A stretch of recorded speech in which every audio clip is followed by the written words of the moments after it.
17.4 Jéhovah n'est pas mon nom caché dans Je suis celui qui suis.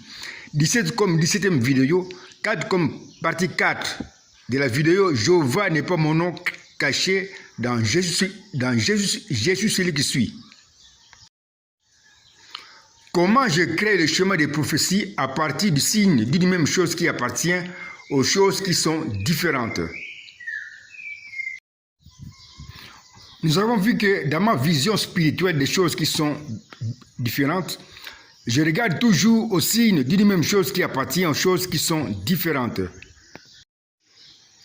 Comme dans le cas des noms bien différents ci-après, Roboam et Jéroboam trouvés dans 1 Roi 12.3. Je regarde ici au signe d'une même chose qui appartient à la fois à Roboam et Jéroboam. Je regarde ici à quelque chose qui est commun et qui est ici le même Roboam que j'ai souligné.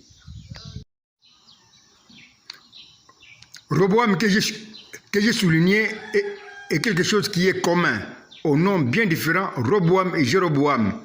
C'est le signe auquel je regarde toujours dans ma vision spirituelle. Roboam et Jéroboam, des noms bien différents.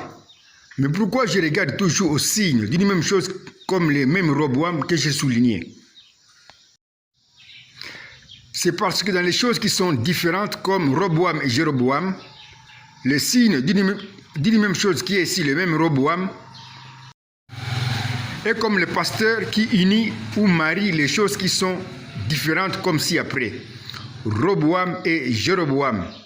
Nous avons ici un mariage spirituel de deux noms bien différents. Le mariage spirituel ci-après qui est créé par le signe même Roboam, comme le montre le schéma en bas, représente dans la pensée de l'auteur de la Bible qui est l'esprit de prophétie que je suis, une prophétie biblique. Je répète ceci.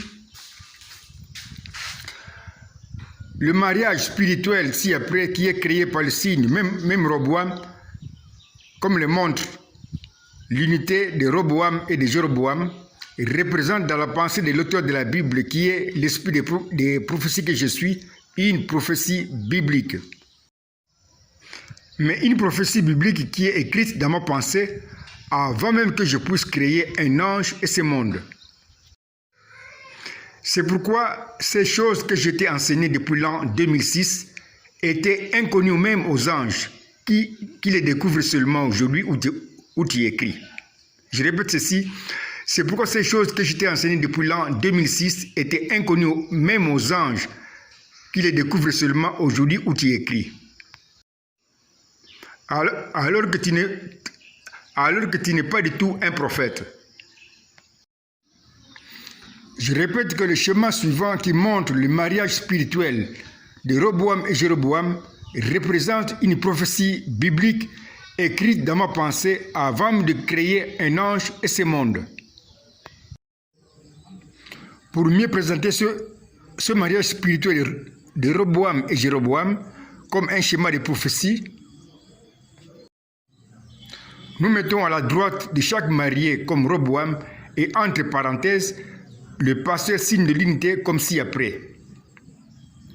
Nous voyons ici à la droite de Roboam le signe de l'unité, même Roboam, le signe d'une même chose. À la droite de Jéroboam, un autre marié, le signe même Roboam. Le chemin des prophéties qui est ci-après sous la forme de mariage spirituel de Roboam et de Jéroboam est dans ma propre langue avec laquelle j'ai pensé et qui est donc inconnu à mes anges qui ne peuvent ni lire ni interpréter ceci. Ce chemin des prophéties que je répète ci-après, qui montre l'unité de Roboam et de Jéroboam, représente une parole de promesse ou de prophétie. Ce schéma représente donc Christ. Je répète ceci. Ce schéma de prophétie que je répète ci-après, qui montre l'unité de Roboam et de Jéroboam, représente une parole de promesse ou de prophétie. Ce chemin représente donc Christ.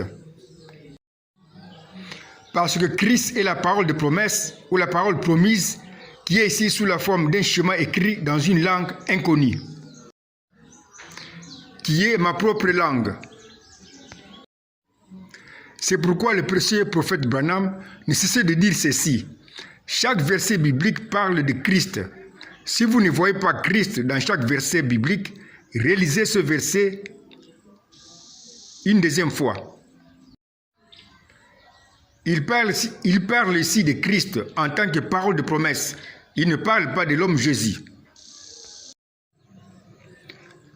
Ce chemin de prophétie ci-après, qui montre l'unité de Roboam et de Jéroboam, s'appelle aussi un personnage de l'unité, c'est-à-dire un personnage qui montre l'unité ou le mariage spirituel des choses différentes.